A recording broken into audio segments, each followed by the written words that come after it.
Hai Sobat Ekonomi, di video kali ini kita akan membahas mengenai pemilihan model, kriteria, dan tes. Kira-kira apa saja ya? Simak videonya sampai akhir. Topik yang akan dibahas yaitu 1. Atribut model yang baik. 2. Jenis-jenis kesalahan spesifikasi. 3. Hilangnya bias variabel yang relevan, model yang kurang pas. 4. Memasukkan variabel yang tidak relevan, model overfitting. 5. Bentuk fungsional yang salah. 6. Kesalahan pengukuran. Dan 7. Mendeteksi kesalahan spesifikasi, pengujian kesalahan spesifikasi. Kita masuk pada topik yang pertama, yaitu atribut model yang baik. Suatu model yang dipilih dalam analisis empiris adalah baik atau sesuai, atau model yang tepat tidak dapat ditentukan tanpa adanya beberapa kriteria acuan atau pedoman. E.C. Harvey, seorang ahli ekonometrika terkemuka, membuat daftar kriteria berikut ini yang dapat digunakan untuk menilai sebuah model. 1. Kesederhanaan. 2. Dapat diidentifikasi. 3. Kesesuaian atau goodness of fit. 4. Konsistensi teoritis. Dan 5. Kekuatan prediksi. Selanjutnya ada jenis-jenis kesalahan spesifikasi. Yang pertama, penghilangan variabel yang relevan. Yang kedua, memasukkan variabel yang tidak perlu. Yang ketiga, mengadopsi bentuk fungsional yang salah. Dan yang terakhir, adanya kesalahan pengukuran. Nah, pelanggaran terhadap satu atau lebih asumsinya dapat dianggap sebagai kesalahan spesifikasi. Sebagai contoh, asumsi bahwa error term UI tidak berkorelasi, atau asumsi tidak ada autokorelasi, atau asumsi bahwa variance error konstan, atau asumsi homoskedastisitas mungkin tidak berlaku pada praktiknya. Selanjutnya ada hilangnya bias variabel yang relevan.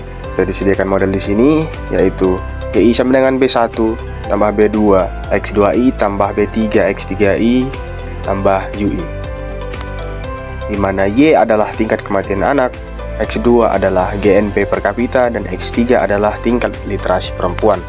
Namun, alih-alih mengestimasi regresi pada persamaan di atas, kita mengestimasi fungsi berikut ini.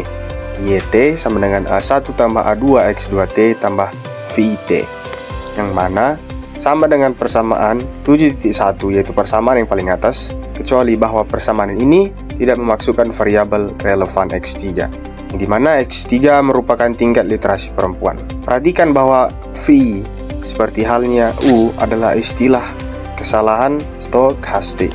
Jika variabel-variabel yang relevan tersebut dikeluarkan dari model, maka kita kurang pas atau kurang spesifikasi model. Dengan kata lain, kita menghilangkan beberapa variabel penting.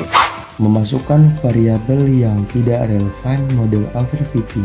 Overfitting atau overspecifying model yaitu memasukkan variabel yang tidak perlu. Itu adalah filosofi bahwa selama Anda memasukkan variabel yang relevan secara teoritis, penyertaan satu atau lebih variabel yang tidak perlu atau pengganggu tidak akan merugikan dan tidak perlu, dalam arti tidak ada teori kuat yang mengatakan bahwa variabel tersebut harus dimasukkan. Untuk menekankan poin ini, kita pertimbangkan kasus 2 dan 3 variabel model sederhana. Sekarang, anggaplah YI sama dengan B1 tambah B2 X2I tambah UI adalah model yang dispesifikasikan dengan benar. Tetapi seorang peneliti menambahkan variabel berlebihan X3 dan mengestimasi model berikut. YI sama dengan A1 tambah A2 X2I tambah A3 X3I tambah VI. Di sini kesalahan spesifikasi terdiri dari overfitting model, yaitu memasukkan variabel X3 yang tidak perlu dalam arti bahwa secara a priori variabel ini tidak berpengaruh kepada Y. Selanjutnya, bentuk fungsional yang salah.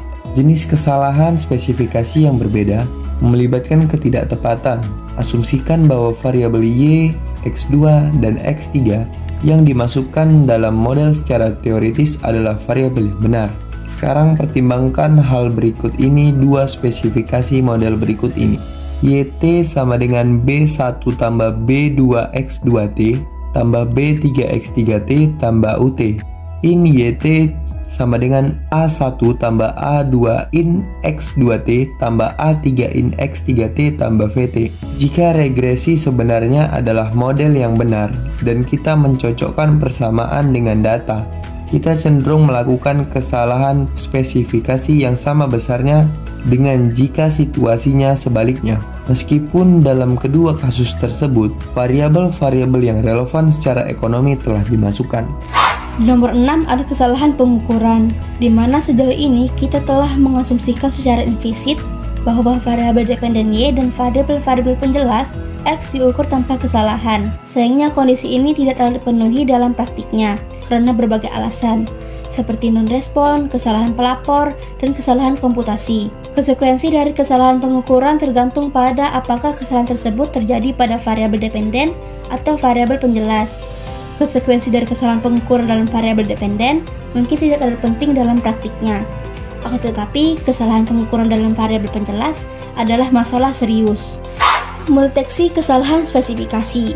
Pengujian kesalahan spesifikasi. Seringkali kesalahan spesifikasi muncul secara tidak sengaja.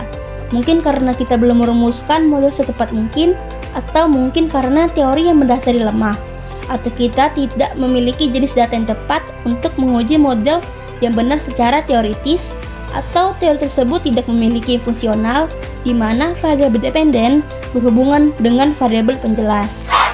Masalah praktisnya bukan bahwa kesalahan seperti itu dibuat atau karena kesalahan tersebut, tetapi bagaimana cara mendeteksinya. Setelah ditemukan bahwa kesalahan spesifikasi telah terjadi dibuat, solusi seringkali muncul dengan sendirinya. Misalnya dengan ditunjukkan bahwa sebuah variabel dihilangkan secara tidak tepat dari sebuah model. Perbaikan yang jelas adalah memasukkan variabel tersebut ke dalam analisis, dengan asumsi tentu saja bahwa data pada variabel tersebut tersedia. Itulah beberapa penjelasan singkat dari video kali ini. Jangan lupa like dan share video ini ya. Sampai jumpa.